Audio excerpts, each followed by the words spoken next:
Hey, Niver Niver Land. I'm in Milwaukee. I'm at Odd Duck here in the 5th Ward, 2nd Street, Milwaukee, Walker's Point. Just had an hour and some odd minutes to sit with Melissa Buchholz, the owner-operator of Odd Duck.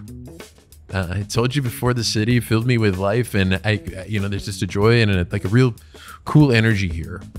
And Melissa happens to be a front of the house person, which was interesting for me because I haven't done that at Niver Niver Land. So Melissa just kind of blew me away. How she is, who she is, her inclusivity, her awareness of the world. It's really impressive. Fun to connect with Melissa Buchholz. Odd Duck Milwaukee here at Niver Niver Land.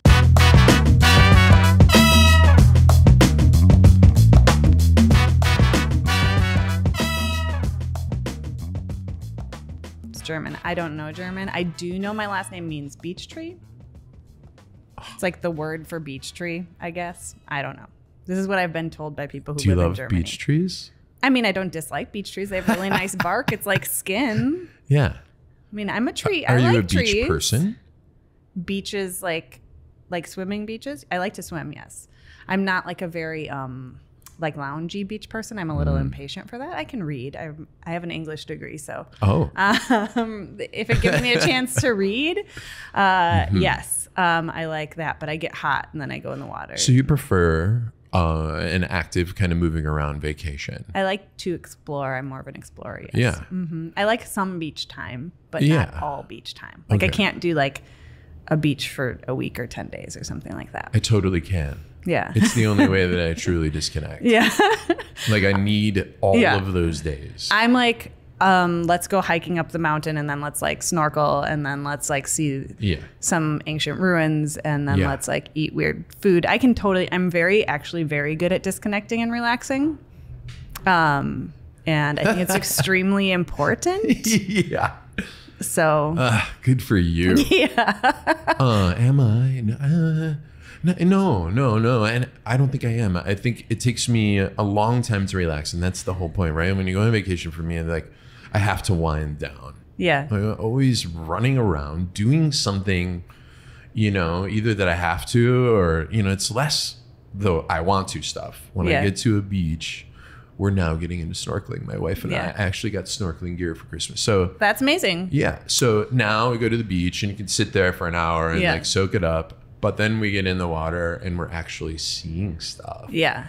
So those activities. Yes. It's like what if space was underwater? Actually, it is. So it's very trippy and beautiful. And it really takes you out of your own kind of life. You can't think about if somebody called a reservation back when you're watching like an eagle ray sort of like glide through a water and then be like a little bit scared of a barracuda or something. The only thing I hate with snorkeling is eels. Fuck eels. Wow. Fuck eels. Unless you're eating them. Yes, I like to eat eels.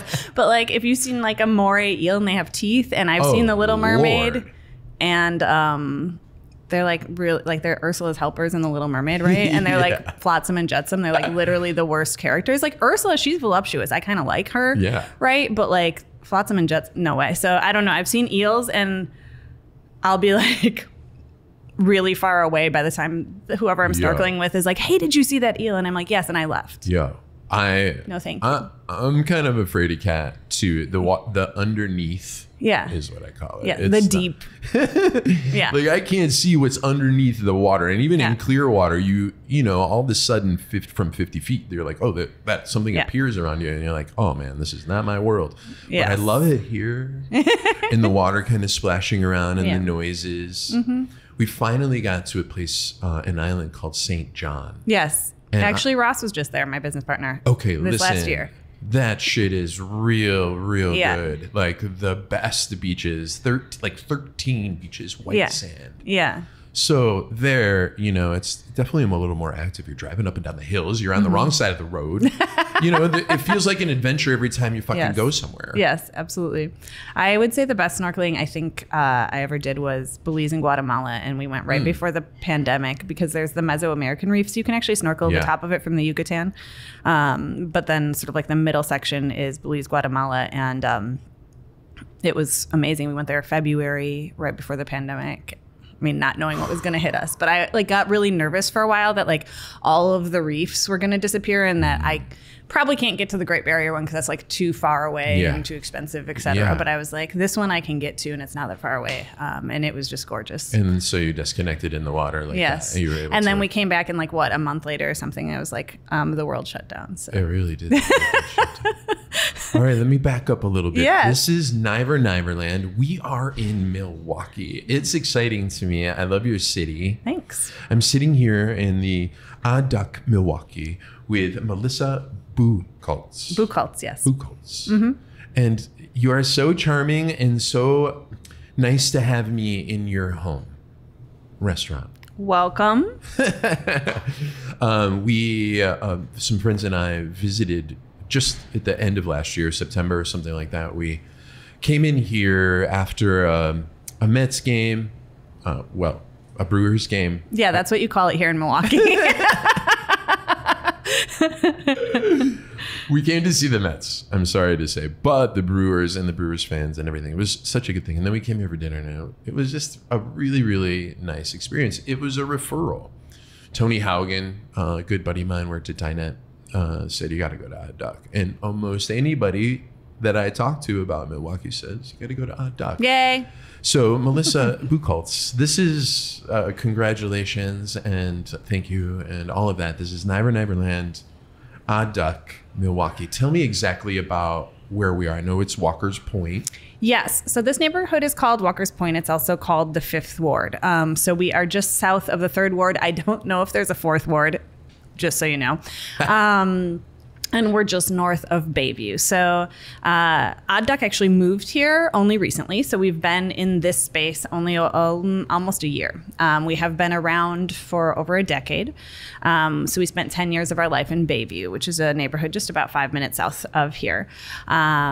This neighborhood is a little bit more transitional than Bayview is, but I think it's really exciting. It's an old industrial neighborhood. The biggest thing you're going to see in this neighborhood is the clock tower, which I'm sure you see is just like a block or two away. That's called the Allen Bradley Clock Tower, even though confusingly the company is now Rockwell Automation, which acquired Allen Bradley. But it's kind of a Milwaukee landmark. It has the time, it has the temperature. We like to take pictures of the temperature whenever it says 69 because I don't know, right? That's like a Milwaukee thing to do. But realistically, it's like right on the lake. But it wasn't always, the most desirable place to live. One of those things is because here's some history of Milwaukee you probably didn't know. Occasionally, this neighborhood has a specific smell. People ask us if we know what it is. We say we do know what it is. It's the Milorganite plant, and then we don't like to tell them what Milorganite is. It's a fertilizer that's made with the waste of the city of Milwaukee. But that's a really sustainable way to monetize.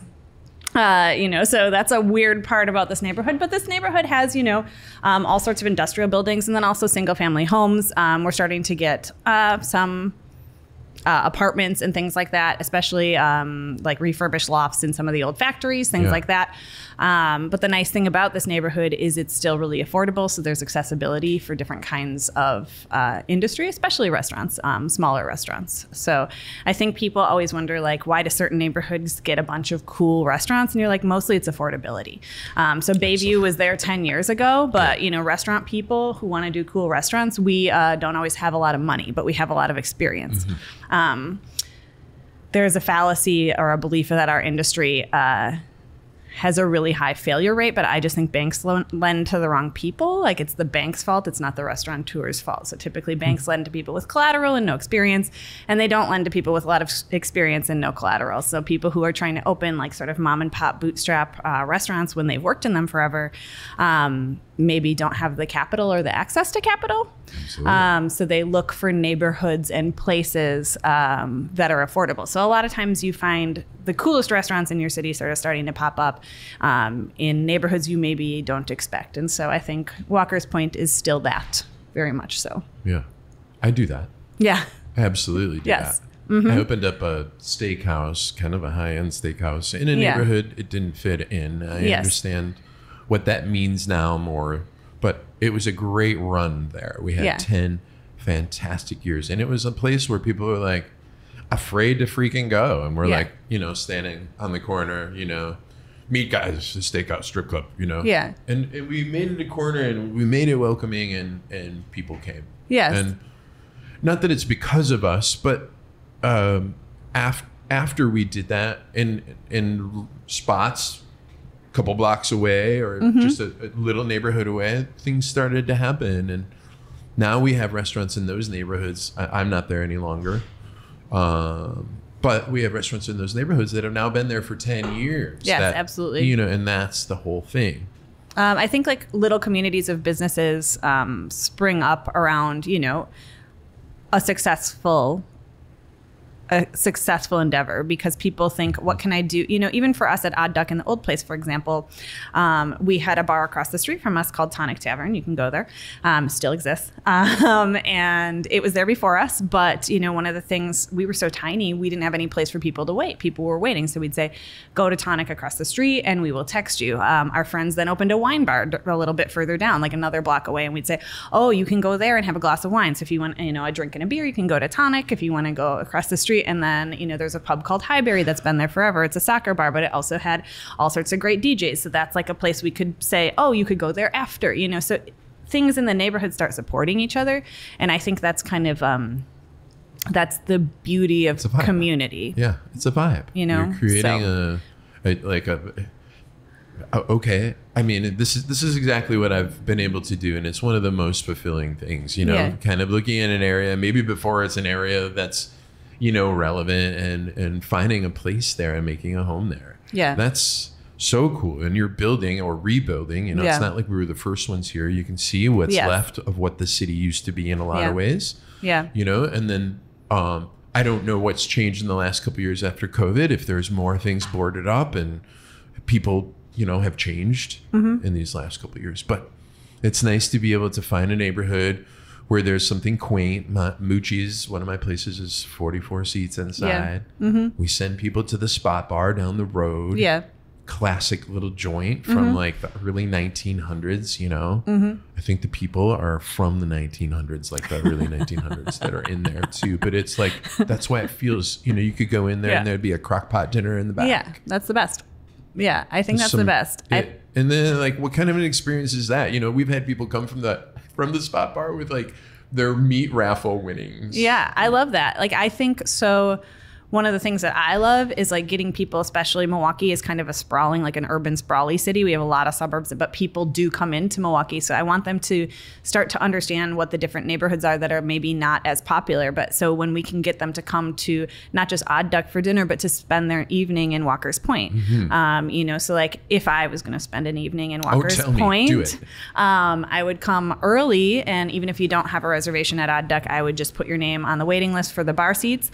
And then we'll text you. I would go down to Tin Widow, which is a great little cocktail and gin bar right down the street from us. It's funny because you have to walk in like a little vestibule and you can like go this way for a hair salon or this way for Tin Widow. And then I would have a drink there and then come back here for dinner and then go to Caroline's, which is this great little jazz club down the street. Caroline's? Yes. You do a lot of times have to make a reservation. So if you don't have a reservation for Odd Duck, you need a reservation for Caroline's. And, you know, in Bayview, it was a similar situation. We'd say like, you know, come by us, go across the street. Tonic would often have a lot of jazz. So you'd be like, go listen to some jazz, come to Odd Duck, and then go to At Random, which is a lovely little bar that specializes in ice cream cocktails.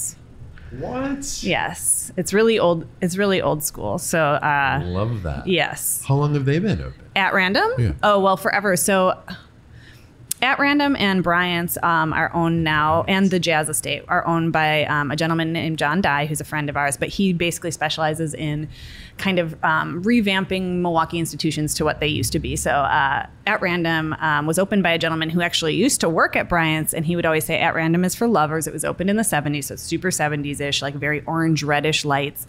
They have these little booths that are just for two where you have to sit next to each other, and they like won't let you pull chairs up on the other side because they're like, no, these are lovers booths. It's not for four. Like At Random is. So the gentleman who used to own it until he sold it to John a few years back. If you came like with 10 people, he'd just kick you out. He'd be like, no. And you'd be like, well, I have 10 people. We can sit at like 5 separate tables. And he'd be like, no. You're not this lovers. is not, it's You are not for lovers. groups. This is not for groups. I do not want you here. I want only couples. It's not group loving. He didn't love you unless you were lovers, I guess. But I got kicked out of there for swearing once. Oh, I love it. Back in the day. This is amazing. But it was like back in the day, I believe his wife was the server, and she would wear like little sequin vests, and she like told me that I couldn't talk like how I was talking, and I got more confused, and said like, what the fuck? And then I got kicked out. So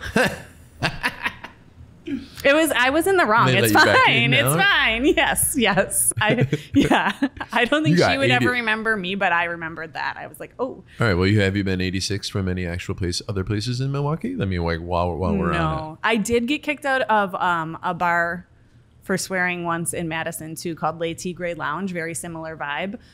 Also still a place that you should go, but apparently don't swear. So. Oh man, I don't. It is a thing where I just want to continue to swear, and in the volume, like I kind of look around and I check myself, but I can get loud. Yeah. I can get loud. Yeah. Well, that's the thing about restaurants, right? So people sometimes will say like it's loud in Odd Duck, and we're like, well, it's busy. It's actually only it's actually only loud. Really, depending on who's in here. So some groups of people can really make it loud. So if you're here on a night when there's like several loud groups, all of a sudden it's very loud. But there are other nights where you're like, it's so full in here, and we have to tone it down because people can hear us talking. So it changes. Everyone in the server station, like, shh, we're there now. Yeah. It's a quiet so night. I think it depends. I don't really believe in a ton of soundproofing in restaurants, because this is the thing. The people who think it's going to be loud, you can spend thousands of dollars on soundproofing and they're still going to think it's loud. So realistically, at the end of the day, you do what you can. But if you have a busy restaurant, it's going to be somewhat vibey, loud a little bit. That's just part of it. We have a lot in common. we just fucking do have a lot in common. I feel like I'm talking to myself over there. I am known for a rambunctious restaurant. People love it. People are like, you're gonna go to F. You're gonna. I'm like, I probably will. Yeah. Well, it was either gonna be this or going to rock shows. So realistically, like one of the two is gonna kill your hearing no matter what. You weren't gonna be able to avoid it either way. Yeah. So, and maybe I just don't want to hear people in my old age, right? If I when you get there. Yeah. When I will get there. Maybe I will have spent enough of a lifetime listening to people's wants and needs and catering to them that I will be fine with that. Mm-hmm. I will be ready for a little bit of silence. Hey, so I want to talk about the fact that now that you kind of bring it up, like this, the front of the house. Yes. You're one of the first people that I've interviewed that's in the front of the house. And again, this is while you're speaking my language. Mm-hmm. Okay, we take care of people all the time. Yes. It's just not easy. Mm-hmm. Doesn't mean they're not awesome, right? But over and over and over and over again. And you want to keep it fresh. You want to keep it smiling, you know? Showtime, kind of. Yeah. But, you can run out of that gas if it's not real, right? Like if you're faking it, that's when it's hard. If it's real, if it's coming from the heart. Like people. Mm-hmm. And I genuinely care about people. So do I get frustrated with people? Absolutely. Do you get frustrated with people you love on a daily basis? Probably, we all do. Yeah. Do I wish sometimes people were a bit more understanding or a bit more gracious or a bit more patient? Absolutely. Do I also understand that after a pandemic, you just really want the day when you're celebrating to go perfectly, and you don't care that 90 other people are in here celebrating at the same time because it's your birthday? Yeah. I absolutely get that too. So I try to have some grace with it. I think you're never going to find a restaurant industry staff that realistically doesn't sometimes complain about customers or talk about them. I mean, we're champion eavesdroppers, so we know what goes on at your tables. And yeah, like if you're making out, we're watching you. And if you're fighting, we're watching you and we're going, ooh, a little show. Yeah. It's like reality TV for us. Absolutely. We're still going to take care of you. And we're eavesdropping so that we know what you need. But I actually just genuinely really care about people. I care about my staff as people. I care about my customers as people. I care about my community as people. And I think if you don't have that, surviving this pandemic is probably impossible, because I don't think you would work as hard as we had to in this industry during and still ongoing through it if you didn't genuinely like it. Now, here's the thing. We all have to work for a living.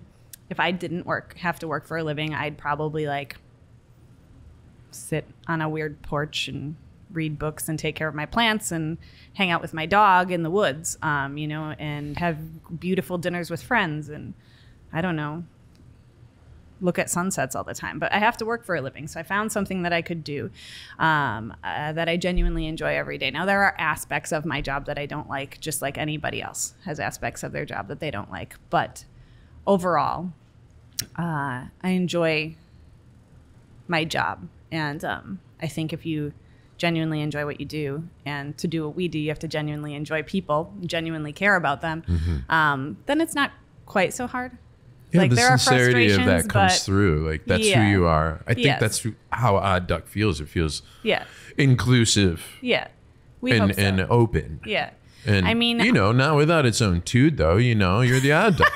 We're not the normal duck. That's what we always say. We're not the normal duck. So if somebody's like, this isn't what I expected, we just go, well, we're not the normal duck, and kind of leave it at that. And that's why I kind of wanted to, I had a little tiny meeting with you on this side, and I had to preface how goofy and spacey I am. And well, I appreciate how this is all working out thus far. You're welcome. Because it fits nice. Yeah. It fits nice, this front of the house thing that you say, like the level of compassion that I now use in my day is way greater than the level of compassion that I used 3 years ago. Finding or like just kind of submitting to somebody else's day, because I have no idea what's happening with them. I can only control how I go, right? Right. Absolutely. This eavesdropping is intuitive and anticipatory. Yes. You're trying to fill a need before it occurs. Yes. You're trying to find a moment to ingratiate with maybe something you overheard. And then you can kind of embellish on a moment, and they wouldn't even have known that you were there with them. Yes, absolutely. I think like that's the best kind of service for me. It's the kind of service we try to do here, which is the kind of service that you don't even know how to comment on it because you feel so well taken care of. So it's not about a specific order of service, right? Or a specific side that the plate was cleared from. But all you want to do is allow somebody to have the best version of their Odd Duck night that they can have, right? So whether they spend a lot of money or a little money, Odd Duck is a place for everybody. And all we're trying to do is like lead you on your little journey to make sure that you get what you can get at Odd Duck to have the best time possible. And we want to anticipate your needs. We do things that are curated, absolutely, that we do for everyone to make them feel special, but they make people feel special because we know they make people feel special. And we're always trying to just take care. I mean, the name of the game is hospitality. We take care of people, and I think that's an interesting term. And I don't think people... Hospital is in there, right? Yeah, like people don't really realize how much we take that to heart a lot of times. Like we really do want you to have a good time. It brings joy to our hearts when we know that like we've been able to make your day. And sometimes it's a sad occasion. We've been doing this. I'm in the 11th year here at Duck. So it's like we've had customers where one of them has gotten sick, passed away, somebody's gone through cancer, came back with a new date, gotten married again, like people who I've seen their whole lives, children I've seen grown up and go to college, like things like that. And I really do love the stories that I know about my community, not like about everybody personally, but just I know about a lot of threads and how people work and how their lives are intertwined and how they're intertwined with mine in this place. And all of that kind of matters and creates this like crazy tapestry that I think is really important. I think that's why I got into restaurants personally, is to create community, to make a place that I could work at and be a part of the community and that other people could too. You know, we have a lot of focus at Duck on helping our industry become more of a actual, I don't want to say actual industry, it always was, but an industry that's maybe more sustaining long term, where you can have a family, where you can work for 10 years, where you can work for longer than that. I'm going to work here longer than that. You know, we have employees who've been with us the entire time. And so making it a job where you can have a job like any other job and that can be your career really has been something that we've been focused on since the very beginning. I think the pandemic in some ways helped us kind of take some steps in there towards things that we had been fighting for or working for or wanting to do or thinking that the industry should do over time. So I think the pandemic was a terrible thing in many ways, obviously. But there was also moments of pause within that where we sort of got to reevaluate and really look at and make sure that we were running our business in line with our values. Hey, if you didn't do that then, when the fuck then were you doing? Why are you owning a restaurant? All right. You know, absolutely. Why do you own any business if you can't run it in line with your values? And so we made some decisions during the pandemic that I know other people thought were crazy. And I have no judgment about how anyone ran their business. But, you know, I really thought about if I stay open when I could. We stayed closed a lot longer than a lot of other people. But a lot of that was because we were tiny. You know, we couldn't space people out. There's just a lot. And if I stayed open and somebody on my staff died or got sick and gave it to somebody else in their family and they died, like, could I live with that? And the answer was no.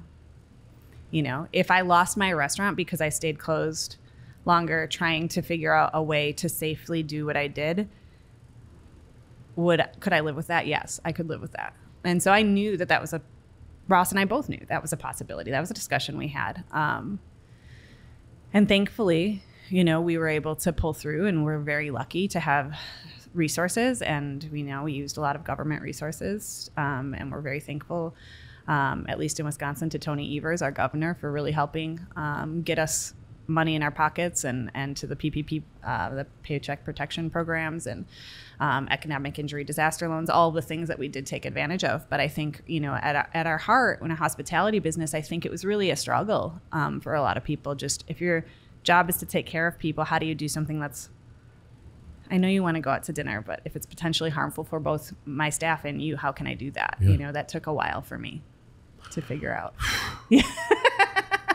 Well, and you know what we didn't know when everything started, and you know, we're just going on. I really love your gut instincts, Melissa. I really do. And my philosophies on how things towards the last, you know, 8-10 months, you know, like we had Omicron just a year ago, right? Yeah. And so we're really just kind of we have short-term memories. That is not a long time ago. I know. That is not a long time ago. I know. Fuck. We still wear masks in the restaurant, and people ask us like when we might stop, like our staff does. And we are just like, that wasn't that long ago. So before Omicron, just to give people a perspective, right? We didn't reopen our dining room until post-vaccine. And so we were very lucky to be able to do that. So we did all sorts of other things. I worked 900 times as hard to make 1/10 of the money, but we were just trying to hold on to what staff we could, hold on to our back of the house staff particularly, give ourselves something to do so we didn't go crazy. Which was like literally maybe the best thing we did during the pandemic is those of us who stayed, there was about 12 or 15 of us who stayed, but we got to see each other. We got to leave the house. We got to go do something, feed something, bring some joy to people, and then like have a beer together and just quarantine from other people and be like, we at least have some semblance Our bubble of a life. Yeah. But so we didn't reopen the dining room till post-vaccine. So we had, until Omicron, we had only one case of COVID in the staff. Only one. And that was pre-vaccine. And it was a person who other people in their household had gotten it. So we were pretty sure, and there was no spread, obviously, within the Duck staff. So we were pretty sure, like, okay, we were pretty safe. And then in the Omicron week, I think it was, I don't know, it was like 9 people in 7 days on a 30-person staff. It's a third of our staff. On the holiday week, while people are already out of town, we ended up closing between Christmas and New Year's, and we lost, which is that's the busiest week of the year for us. Yeah. So, because everyone's in town, everyone's partying. Yep. So we and we had to cancel people's New Year's. We had to say, like, we're not going to be open. And honestly, everybody in town, tons of people were doing it, bars, restaurants, like we didn't have enough healthy people to stay open. And then since then, we've kept the masks because mostly we're just trying to stay healthy. We're trying to keep the staff healthy enough. We know Omicron, or not Omicron, but some form of COVID is in our restaurant every day. We know that, right? And Odd Duck is a restaurant where people sit for like 2 hours on average. And it's a team service restaurant. Everybody helps each other. So realistically, yes, one person has COVID at a table. Everybody who helped that table is going to be exposed, often for long enough to, and if one person in the restaurant has COVID, then they could spread it to each other. So our service staff still wears masks, and that's why. But it's like, I don't know how to make that decision, but we're just not there as a staff yet to feel like we're ready to take them off. It's not a judgment call on guests. It's a practical decision about our risk level. So. Well, and it's your decision. Mm-hmm. Do you think people give you shit about it? I'd say for everyone who gives a shit about it, other people appreciate it. Yeah. So it feels like a conscientious. It feels like it feels like a part of service in a way. Yes, you're taking I think so. Here's my thing: we don't have a wheelchair ramp because everybody's in a wheelchair. We have a wheelchair ramp so that the people who are in wheelchairs can have the same experience as everyone else.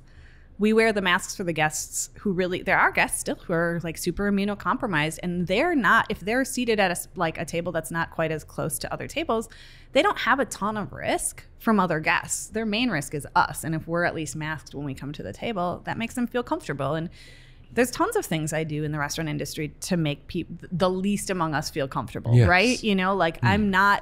I'm not serving in a specific way because everybody cares how I do wine service. I'm doing it for the people who do care. But we're going to do it every time the correct way so that for those people, they feel taken care of. And so we have some people who are frustrated with it, but to me, it's a moot point now. It's like if somebody's like, why are you wearing masks? I'm just sort of like, why are you wearing that shirt? And then we just move on because it's just, do you know what I mean? It just doesn't matter. It doesn't matter. We've stopped masking, and but we're not. We've never been anti-mask. You want a mask? Yeah. You want to wear a mask? You want to wear a cowboy hat? You want to wear? I don't really give a shit. Yeah, that's like a thing people do sometimes. Ask if there's a dress code here, and we're like, no, you can wear pajamas. And I think that's a weird response to those people. They're like, wait, what? And I was like, we just wear don't what care. you want. Everything's wear what cool. You want. It's fine. You can be as fancy as you want. Like, get fancy if you want to get fancy, for sure. It's a Milwaukee thing, right? Yeah, I don't know. It's like chill, right? I think Odd Duck sits in the middle for a lot of people, where like some people are coming to us like before or after a gala or a symphony, and other people are coming to us drunk after a game, and other people, this is their go-to date night every week, and other people are coming in after a hard day at work, and some people are wandering over from the apartment building across the street just for a drink in their pajamas and slippers, and that's all good with us. We like all of it. Well, your menu beautifully kind of fills the need in a lot of different situations in your concept. So good on you that it feels that way. You want everybody to feel like they can come in at any time, other than it being busy. Yeah. Well, when we opened, Ross and I worked in the restaurant industry. So we really wanted to open a restaurant that our friends could afford to eat at. And, all of our friends are people who are artists or, well, here's Ross, actually. artists or poets or filmmakers, musicians, fellow restaurant people, so chefs and servers and bartenders. And, we wanted to make sure that everything was accessible, and that there weren't one of the things I don't like about food culture, about restaurant culture in general, is this idea that there's a gatekeeping that this kind of food is for rich people and you only have access to it if you have enough money, and that makes it worth this amount of money. Mm-hmm. Do you know what I mean? I do. And then this kind of food is cheap and supposed to be cheap, and you shouldn't pay that much money for tacos because everybody can make tacos. No, they can't. That is not true. This grandma who has been making these tortillas and making this kind of pozole or this kind of, those recipes are worth just as much. The only difference, right? The only thing that happens with the gatekeeping is equipment. Can you afford a ridiculous level of scientific equipment to make this flavor be a foam or a smoke or a whatever? I appreciate molecular gastronomy. I have been to those kind of restaurants. I absolutely do. But I do think that there's a problem there where we're sort of making food inaccessible or making food a performance. And I think that's okay as long as we acknowledge what we're doing, if that makes sense. But I never wanted to do that. I wanted to make real food for real people. I wanted to really have a community of people around and, grow up with people, grow old with people. We're all getting there, I suppose. And I think we've successfully done that at Odd Duck. I think the community made us do that. We didn't do it. We just sort of responded to what people responded to, so it's sort of a give and take continuously. And I think that's the only way most restaurants have longevity. It's not usually I have a concept, accept my concept. I'm the best. I have the best ideas. That's not really how a restaurant becomes beloved. Yeah, it's hard for a restaurant to actually become beloved. Yes. It's very hard for a restaurant that's beloved to actually have a profit margin. It's, yes. All these things exist all at once. This is just a very difficult business altogether. Yes. I don't think people understand the amount of money going in and out. Yeah. And paperwork. Yeah, in front of the house is also that, by the way, for you, which you mentioned. You do the books. Yes. I'm the accountant too.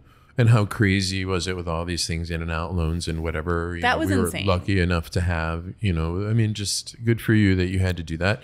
It's one of the unsung, things that front of the house people do that nobody sees. Yes. We do just all sorts of things. Yes. Yeah. You're printing not fucking menus. I always say that if we do our job right, you have no idea what our job is. Right? If a restaurant manager is doing their job really well, you probably don't even know that they're doing it, right? Because the staff is just taking care of you. You don't even really have to ask for them. Maybe they, stop by and help you and, talk to you at the host stand or whatever. People don't know I'm the owner. I don't care if they know I'm the owner. If they want to know who the owner is, they're going to be like, that girl running around. Yeah, I don't really care either. I clear a lot of freaking tables, man. You just blend into service. I don't like not having a job when I'm on the floor. You should never own a restaurant if you don't want to wipe down tables, clear dirty dishes, or clean a toilet. Oh my God, every week. Every week, a couple times. Man, I tell you what, I walk into dinette. I have I only have a couple of days a week that I'm on the floor right now. I'm focusing my life on a little bit different business for myself, still food related.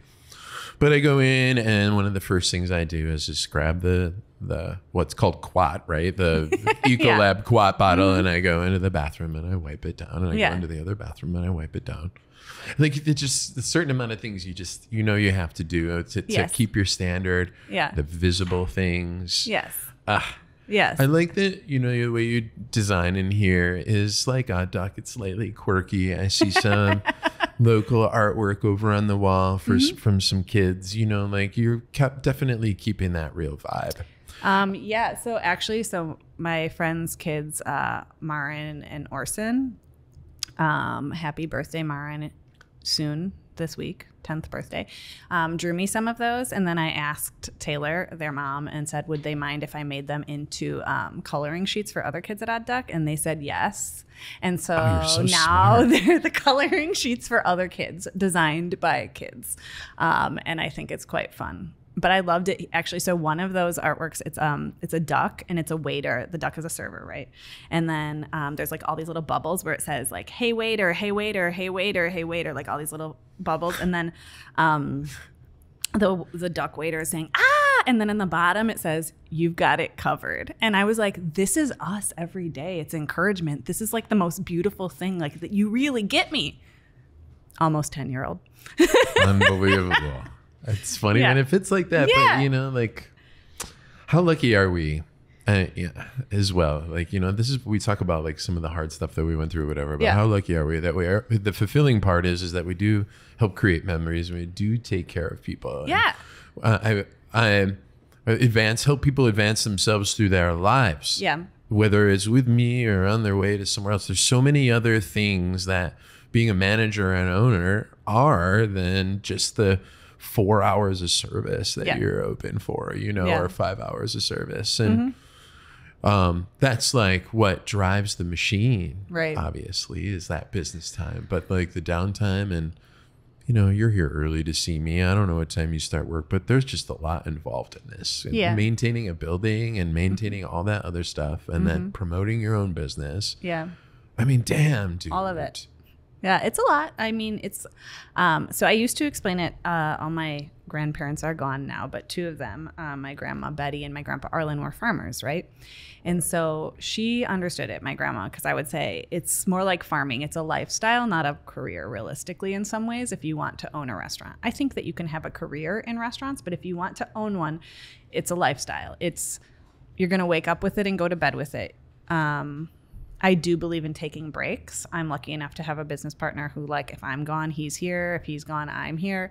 And we definitely prioritize exploration and think that it makes us better owners, better restaurateurs, better chefs, et cetera. But, like, at the end of the day, it is definitely a lifestyle. You wake up and you're thinking about something, and you also get to have, you know, delicious food and drinks throughout your day. So, like, that's great. Oh no, I love that part. Yeah. I love being like a constant student. Like, there's always something in restaurants that and food you haven't touched, ingredients you don't know about, cuisines that you've never explored, wines you haven't drank. And it's every year changing. Yes. New beer styles that people are inventing, cocktails that, you know, you haven't thought about, different techniques. And so if you're a constant student, if that's something that's interesting to you, then this is a great industry. Some people hate that. I love it. I don't. To be stagnant for me is maybe like a certain form of torture, and so it's something that I like can't handle. So this industry specifically for me, and for Ross too, is really sort of holds our brains and our hearts in a way that I think you'd be hard pressed to find in a lot of other industries, and we can be self-directed too. So that's like super exciting. You can be like, hey, I'm interested in this. Cool. Do the research. Like, go there. Eat at every restaurant that does that type of cuisine that you can find. Feed curiosity. Read it. Yes. Read, experiment. And I think like that's a pretty cool thing that you don't get in a lot of industries. You just come right out in service. The way you are comes right out in your service. It is. It is. It does. That's, you know, like just your sensibility. I stopped for a second. I paused. I looked at you. I'm like, you know, it wasn't you that served my table. Nope. I didn't even know you were here. And, right. Like, I don't fucking announce myself. Yes, you know, and neither do I. I'm slinking in. I went to the Tin Widow because we waited for an hour or whatever. And that was part of the fucking deal. It's like, it's a cute little bar, right? It's like long and skinny and funny, and like they're very nice. And oh my God, they're just neighbors. Real dudes. We're just, and one of the guys with me is sober and one of them's California sober. Yeah. So they weren't drinking. I was the only one drinking, you know, and it was just a really great fucking time. And it just felt like you could kind of sink into the vibe of the neighborhood here. Yes. Mm-hmm. Absolutely. Do you know the building, the Bentley? It's an Airbnb just over here by I don't actually. Conejitos. Okay. Yes. Okay, I know where that is. Okay. There's a little kind of side by side and that's where our Airbnb is. Yeah. That's right? a cute area. actually. Holy shit. Yeah. You know, I just love it. And then La Dama I hear is really good. Yeah, that's right down the block from us. They're an interesting one though, because they're like even smaller than we are. So sometimes people are like, well, where can I go in the neighborhood if we can't get in here? And we're like, well, you can go there, but they're probably just going to be just as full. I mean, like, but yeah, more power to you. Try. Yeah, La Dama is like 1 block, and then Tidwidow is like 2.5 blocks. And then there's Stenny's, a sports bar too, which is great for games and wings. Oh, I love right wings. on the corner. But yeah, we have a lot of stuff in the neighborhood. There's further down, there's Indeed Brewing Company, and we have like a really good relationship with them too. So we actually do have, like, if people want to go all the way down there, you know, they've given us like little cards, like a buy one, get one. So we try to like work with other business owners that way too, to like promote people you're hanging out in the community. You're like making a neighborhood, and you're having a relationship, and you're connecting things. I'm very open to that, you know, that sensibility in a neighborhood, especially one that, you know, every neighborhood needs to come back right now in a certain way. But just when a neighborhood congeals and it feels like a place and it has a sense of itself and it contains an identity. Yeah. Milwaukee had a real identity to me, like in my first trip here. It had a real identity, and it kind of hit me over the head. And I was kind of like, holy shit, you know, Milwaukee is fucking cool. And we went to the Tin Widow, all right? We went to the Tin Widow, and the bartender there, I'm like, hey man, you know, is it cool here? Or are we just kind of like enamored with things? I don't know. Like, tell me. He's like, oh no, we're cool now. I think we've always been cool. I think so too. That was his sentiment. That was his sentiment. Though he felt validated by Giannis staying in the world championship, and kind of that like that camaraderie that kind of came with that swell of, you know, just kind of team. So for him, his personal experience was that was kind of a validating moment for the city. And that since then, things kind of are starting to move along, and people are pushing boundaries. And here's the thing. I think restaurateurs know this better than anybody, that the people who pay your bills, right? Like the people who really pay your bills are your neighborhood. The people who pay your bills are the people who come back over and over. And they're not like some celebrity who comes and eats at your restaurant one time. And so I think Milwaukee has a sensibility of that as a larger city. So we've always been really good at taking care of each other and making things cool for each other. Milwaukee is a city of neighborhoods, so it's a little hard to find out what's cool if you're just like staying downtown, because like not many people in Milwaukee live downtown or even really go out downtown. We might go out for something downtown and then we go back to a neighborhood to hang out. The neighborhoods have like some pretty distinct personalities. And so I think, and it can be, I think, a little hard to figure out because we're not great at saying like,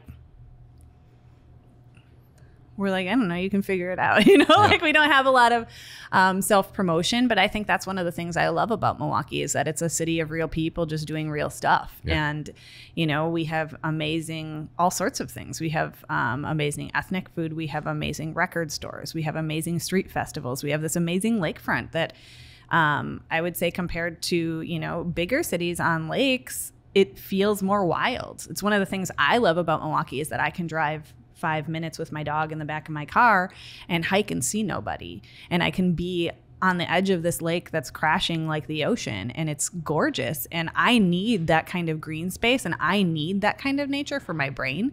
It helps me reset. So I have kind of two sides, like this very social, like this Melissa, and then I have like very quiet, like take care of plants, walk in the woods Melissa. But I think I would say, you know, Milwaukee's always been cool. I think the coolest thing about Milwaukee sometimes is it doesn't know that it's that cool, right? Like you're cooler when you're just, you're cooler. A great way to put it. So I think, you know, there's people here doing real things. I think there's accessibility, as we talked about earlier. Like there are cool restaurants in Milwaukee and cool things because I could never have afforded to open my restaurant in Chicago without investors. Here, I was able to take like a small family loan and then build my business over time into what it is. We didn't start with this being Odd Duck, you know, like that wasn't the goal. We didn't say we're going to be this like really busy small plates restaurant that's kind of fancy or something. We just wanted to work for ourselves. Yeah. You know, that was really our goal. And so when we opened for 2 weeks, we did lunch. And then Ross and I looked at each other and we were like, we're going to die. We're too busy at lunch, too busy at lunch and too busy at dinner. Like one's got to go. What do we do? And we picked dinner and we just went with it, you know, because at that time there was only 12 employees. Now we have 45. Wow. You know, and so it was just a completely different thing. But I think, you know, in the end, like learning what we wanted to do in response to what our neighborhood was asking for, in response to what Milwaukee was asking for, in response to what the community at large was asking for, just really worked for us. But I mean, I just try to listen, you know, to what my customers want and to what my guests want, to what my staff wants, and just try to constantly be on a path of growth. You know, I do think pretense, huh? Like the city feels like it kind of lacks any like real pretense. It's just real, just. I think so. I think that's true. I think like, you know, you're going to eat here and, you know, there's going to be Brewers players sometimes eating here and we're just like, hey, and they just eat at the bar or whatever. You know, we're not, you know, this is the kind of restaurant where people call when they're from out of town and they'll go like, I'm this, like, can I get in? And I go, nope, because, you know, my regulars are here and I can't move things around for you. I'm really sorry. You're no more important than anyone else, you know, to me. And I think Milwaukee is very much like that. We are like, no one's more important than everyone else, but everyone's important. And we like most people. Does that make sense? So I think like it does make sense. There's a genuine kindness and openness, a little bit of snarkiness, to people here. There's going to be, a little bit of jokes, sometimes jokes at, you know, other people's expenses. We love that, but we expect it back, you know. There's like a little bit of an attitude there. So I think, playful people are surprised by Milwaukee, but I think it's a great little city. I think, it's really, you know, I have a friend who just moved here from New Orleans. So she was from Chicago, moved down there, and then just moved here. And she was like, I didn't know that like it was so affordable, that there were so many parks for my dog, that it was like such cool neighborhoods, that it feels very livable. Absolutely. And I think to live in a livable city means your quality of life is exponentially, vastly different. Yeah. And I think Milwaukee does a great job at that. So. That's so cool. You know, and I feel like a lot of the same about St. Paul and Minneapolis for the most part. You know, downtowns are like really expensive. Yes. So, you know, I've made my way through this with very few investors and, you know, on a shoestring and, you know, you just make it work, right? Yeah. It adds to the Well, it has to work. It has to work or you're not going to be in business. Like that's the difference, right? Yeah. Man, and what's like one thing is like, oh wow, you flip the lights on and it's like, oh shit, now I have to keep the lights on. Yes, absolutely. I mean, running a restaurant is not for the faint of heart, but for like the right kind of heart, I think it can be extremely fulfilling. You know, I don't know. So I volunteer with a high school class who does like competitions, like culinary competitions and management competitions. And we were talking the other day because they were like, we have to present a marketing plan. And I was like, okay, but the best marketing plan is like just getting people to come back and then being good to your employees. Like those are two things because your employees are marketing for you. Everybody in every restaurant city knows which restaurants have crazy owners, knows which restaurants they want to frequent because like the staff who works there, who is their friends, the staff who's formerly worked there, like are like, no, those people are good people. The food is good food. They're doing what they say that they're doing, you know? So I always say that, and I was like, I don't think this is what the marketing plan people at the state competition are going to want to hear, but I do think that it's very true. So like if you are a real person, I think it comes through. If you are a real restaurant owner, if your authenticity is what's on the table a lot of the times, and I think that, you know, when you treat your employees well, you walk into a place, you can feel it. Right? So you can walk into a place sometimes and you're like, why does this vibe feel not good? And you don't know why, but you can walk in sometimes and be like, why does this vibe feel good? And you don't know why. And the thing is, the big thing that you cannot pay for, I think, and you cannot fake is like if employees actually feel invested and want to be there. That's our bread delivery. I can hear Money? It. Yeah, it's bread. Money? Yes. But like... it'd be nice if it was a money delivery. Yeah. But, you're right. I think that that's something. So when people... when people genuinely are interested in what they do, are genuinely telling you about the things that are on the menu, are genuinely behind them, are genuinely excited about their job, genuinely feel taken care of, they're better able to take care of your guests. And, that's a philosophy I've had from the beginning, because we are people who worked in restaurants. So we didn't want to create a restaurant that had the same problems of every restaurant that we'd ever worked in. Yeah. And they're numerous. Be the change everywhere. You want to see in the world or something like that. But for real, it is something you can do if you put your mind to it. It's not easy all the time, but I think I'd fit in here. No, I mean, you want a job? I was imagining. Well, sometimes I do. Yeah. I just want a job. Yeah. Sometimes I do. I just want to. I just want to come in and, have my shift and go home. Yes. Yeah, absolutely. What a luxury. I don't have that luxury. I don't know. No, I don't think I could do it. Yeah, I couldn't either, probably. Yeah. But I do like the service part. I'm in service. I still serve. Yes. It's just, it's a really cool job to be able to come in and have a boss. Yeah. Or two that see you for who you are. And I'm kind of bad at having bosses, so I never really had. That's another thing to have your own business, for sure. Yeah, I had like one really good boss in my life, and her name was Deb, and she is the first person who pushed me into management, and I didn't want to. I was like a server and bartender, and she was like, "You should be the manager." The manager quit, and I was like, "I don't want to do that. I just want to come in here and not think about stuff." And she was like, "You'd be good at it," and she was just. So I thought, oh, well, I'll do it for like a half a year, and then I'm going to like leave and go to grad school. And then I just never left restaurant management.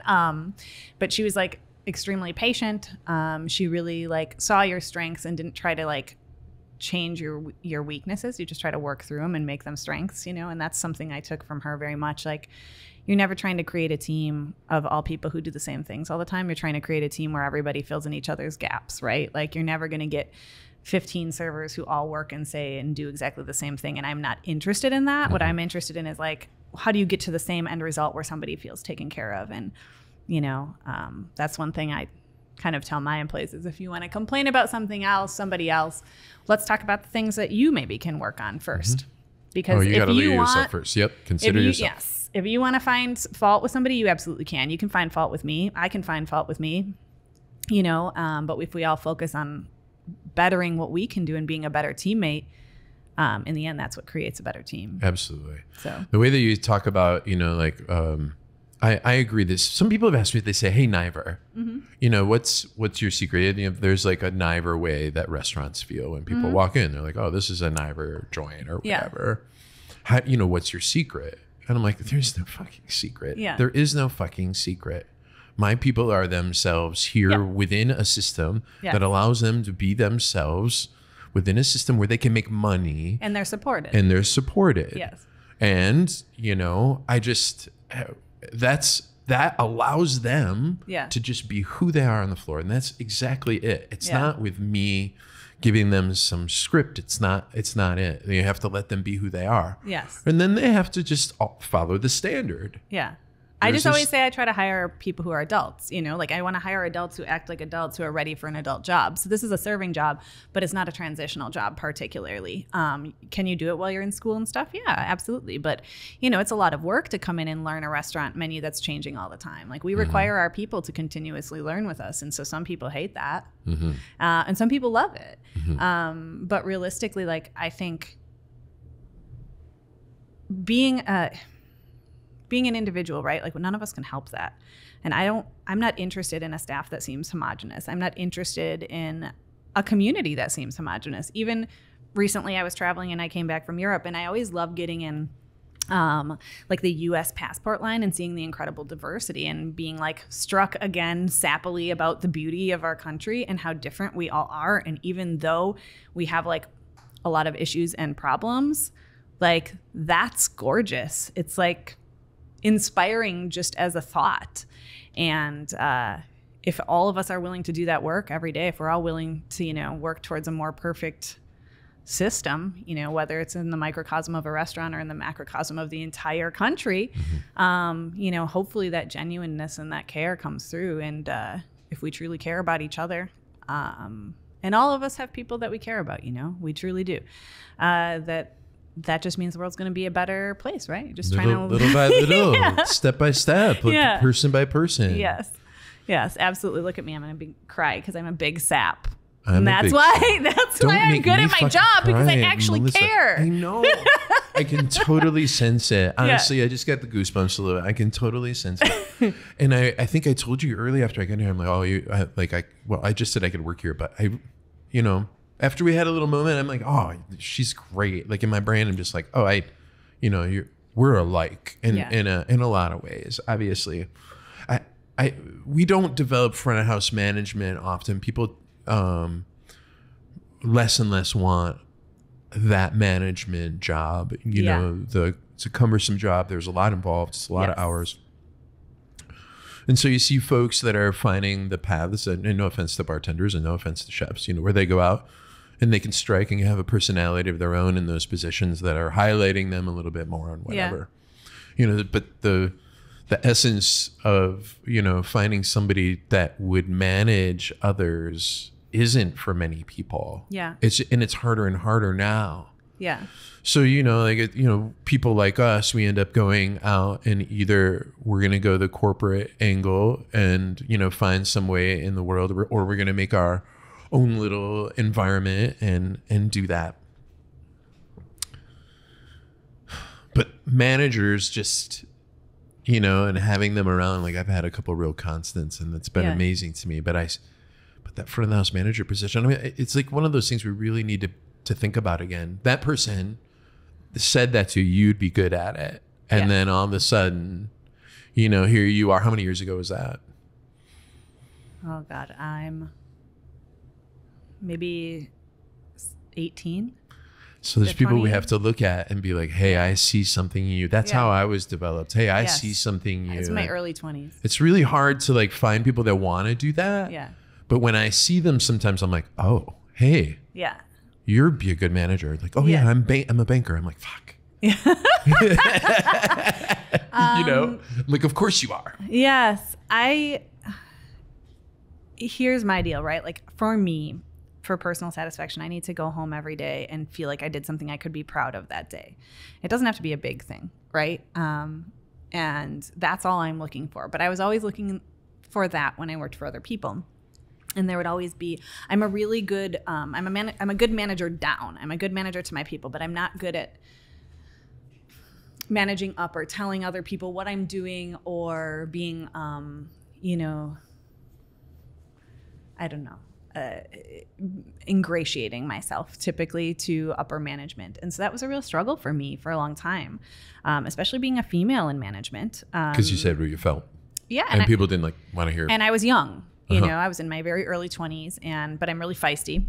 So I'll snap back at you. And I had to be a specific way, I think, in order to gain respect of kitchens at that time, to gain respect of other managers at the time, of people who were older than me, you know, and things like that. But I've tried to create within my own restaurant a system where people don't have to do that to step into those roles, you know, and to like, what does it look like if instead of, you know, having like a scrappy young manager come being like, I got to prove to you that I can, you say you can, and then you support them. What does that look like? You know, and I don't always know. And every person's different. Some people get in their own way and you're just watching them going, you can do this. Why do you keep not doing it? And other people completely surprise you and just, you know, with very little prompting and a little bit of freedom can really, you know, create their own way that's like so surprising to you and so, you know, have taught me things, because I will try to be like, well, we know you're supposed to do it this way, and then realize that their way is just as good, if not better, than my own. I guess for me, I always just try to think that there's never a day when I know that I'm the best manager, because I can always be better. It's you know, literally never done. Yes, and you can literally tomorrow's another day. You can fuck it up or make it great. You know, walk like away really, from a guest interaction that you're like, shit. Yeah, I didn't do that right. I didn't say that right. There was a way I could have done or that an employee. better. Mm-hmm. You know, I mean, And I think about that, and I think, God. and I use that all the time. And I mean, I'm nerdy. I like use meditation techniques and things at the host stand to try to, because people come at you. Sometimes they're mad because their Uber driver was late or something that's not your fault, right? But they're coming in really hot, and your natural reaction as a human is like, you feel this emotion come up in your chest, and you can't think, you can't help them as well as you can if you're calmer. So you have to like hold that emotion, feel that emotion, let that emotion pass, and then you can talk to them.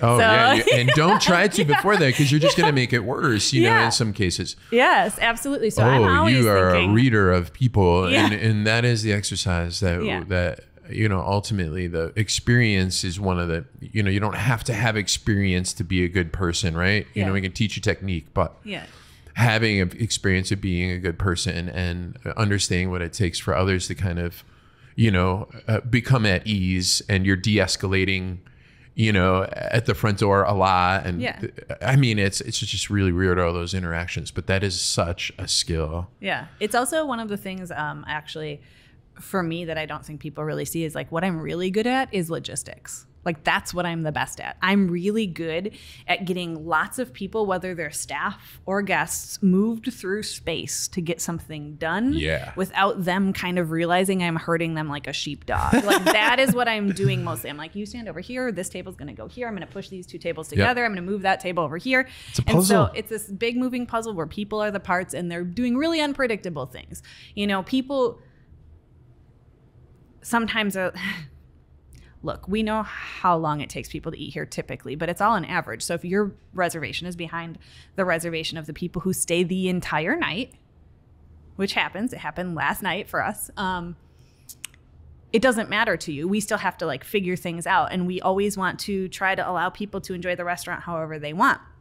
But it's like a crazy moving puzzle. And I think that sometimes people really don't understand. I think hosting is the hardest job in a restaurant.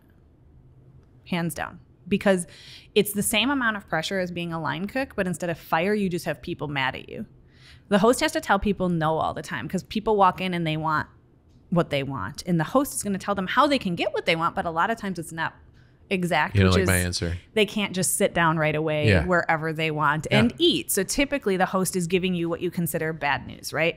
And I don't think it's bad news. You know, I'm at the host stand just trying to make it work. I want you to work here. It's a busy I mean, restaurant. I want you to eat here, you know, like work, you can eat and work here. I don't know, whatever. But like at the same time, like we're just trying to help, but we're perceived maybe as people who are not trying to help. And I think it's a really stressful, really intense job. It's why I still work at the host stand a lot. It's why it's my preferred place to work, because it's the first place where the flow of the restaurant is established. Absolutely. You know, so it's going to hit us first, then it's going to hit the bar when the drinks come in, then it's going to hit like this service staff, and then it's going to hit, then it's going to hit guard, then it's going to hit the hotline, and then it's going to come back to guard for desserts. and then we're going to do the bar, maybe, you know. And so it's like the first line where you're establishing flow. So if you do a really good job at like booking and seating and, you know, evening out servers, workloads on the floor, your guests are going to have the best experience. Your service staff is going to make, you know, an equal amount of money. They're going to have a good experience working. And so it is a really intense position, and I do think it's underappreciated. Oh man, it's the strip club. We closed in 2017. Yeah, and we never had a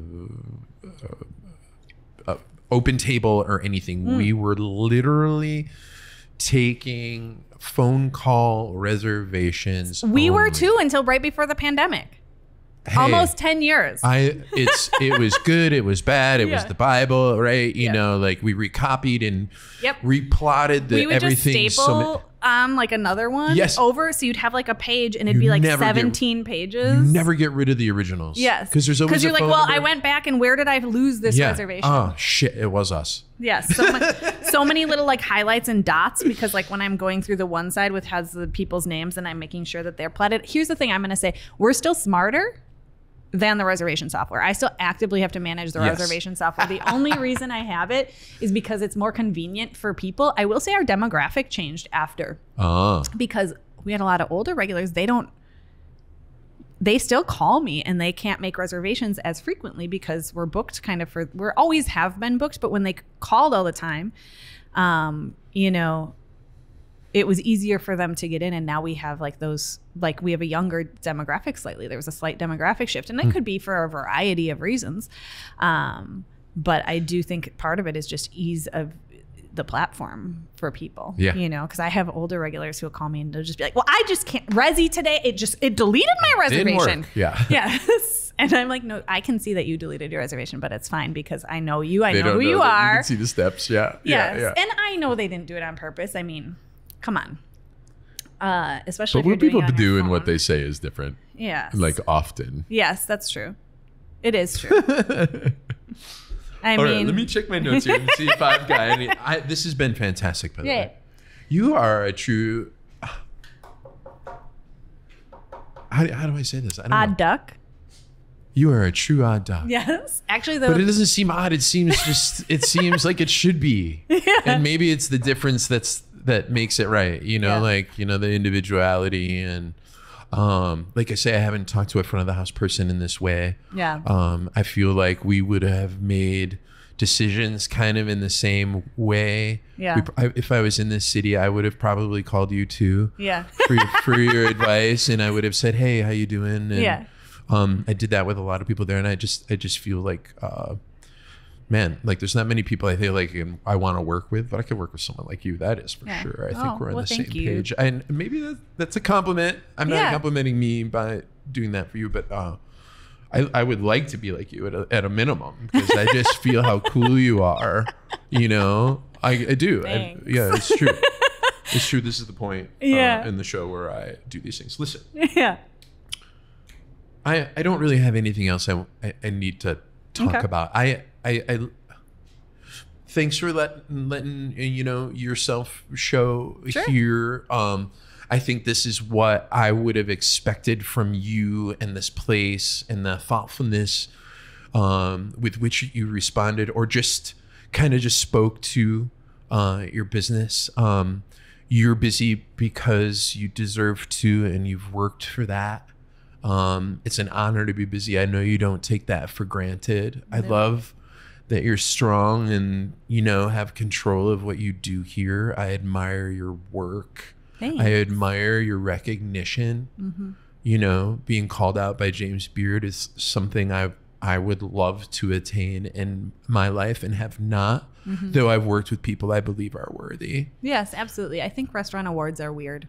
I do too. Honestly, I understand that. I mean, while I appreciate it and we felt like it was an honor, it's also, though I don't think that the general public understands how sort of arbitrary in some ways these selection processes are. Yeah. And so we don't do this for accolades or awards from foundations, though we appreciate them. We do this to make you happy. We do this to make your birthday cool, or the day after the funeral when you just need to go to a place that you feel comfortable at, or when you lost your job, or when you got a new job, or when you have your anniversary, or when you had your first date here and 10 years later you come here for your anniversary. Like we do it for the real people. I think your nods are because you've demonstrated that effectively. Yes, and so we do appreciate that. Absolutely. It's really that that's how and who you are, and they can sense that, and that's what separates you. Yeah. And they noticed. We appreciate it. And Absolutely. And while I understand where you're at with awards, I like winning shit. I'm very competitive. But you gotta win the hearts and minds. Come on. Hearts and minds. I have a little, before we close, I have a little gift. Sure. Two little gifts.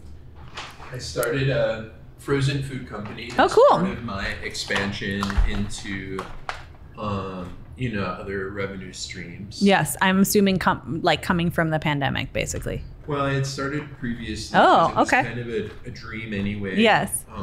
But it's developed, and I had time to kind of consider things during the pandemic. So there's a vegetarian lasagna. Oh, that's amazing. Lasagna, and then a little baked penne bake here for you. Oh, I love it. And it makes me feel better when I can feed people. Thank you. We absolutely appreciate it. I'll share it. And then I got you This is craft. This is from Kate Meyer, Craft Made Aprons, Black and Blue project.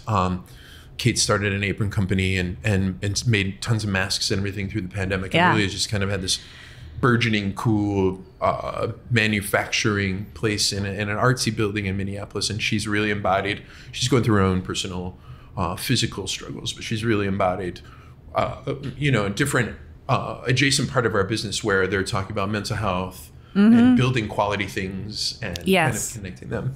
So I want to give you a choice.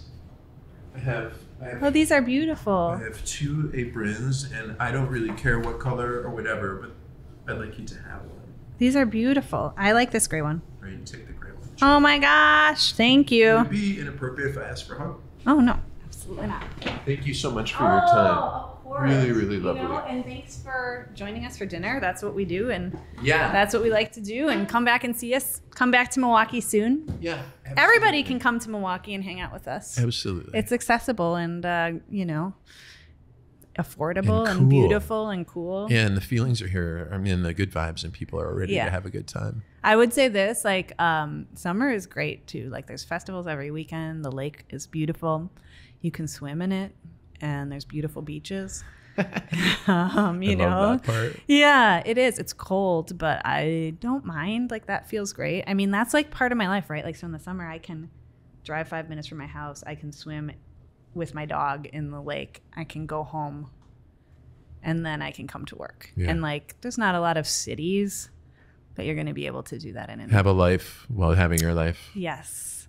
And, well, I congratulate you on efforting that way, because in our industry, and it's an example that we didn't often follow for ourselves. And, with the moments that we had to consider the way that we wanted to live our lives. Oh, thanks, Matt. Sorry, Matt. I put the lasagnas in the way.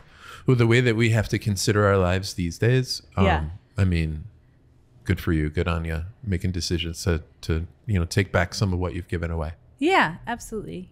I think the pandemic gave us a moment of pause, and we could really recalibrate and say, like, is this quality of life that we're creating for ourselves and for our staff, is this correct? And we made some changes during that I don't think we'll ever return from, because I think the answer in some ways was no. You get asked in this industry a lot what you're going to do next. And sometimes I think that's a crazy question. Like, I'm doing it. Yeah, I'm going to do this. Yeah. I like what I do. I don't want, we've opened other restaurants and closed other restaurants, catering companies, et cetera. And for us, for some people, that's great. For us, we're restaurant people who just wanted to work in our own restaurant, and this is where we're at. And, you can come say hi to us. We're here. And I think people love that. And I think whatever way you choose to make your way in this industry, there's so many ways, and people think that there's only a few, and there's not. There's so many. There's a myriad of different experiences that you can have as a person in this, food industry. And I think it supports and sustains so many of us. I mean, all of us have to eat every day. Right? Yeah. Like, so that's regardless of how you're delivering food to people, that everybody's got to eat every single day. And like, how can you make that, how can you bring your own personal little bit of joy to people that way? And I think that's something that the pandemic sort of allowed us all to take a step back and go, oh, there's lots of different ways to do this. There's not just one way. And I, for one, am here for the diversity that it brought. Yeah, me too. So good on you for being open to it. Yeah. And good on you for being open to have a stranger come into your restaurant to talk about real restaurant shit. You're welcome. You're welcome anytime. It's my pleasure, honestly. Yeah.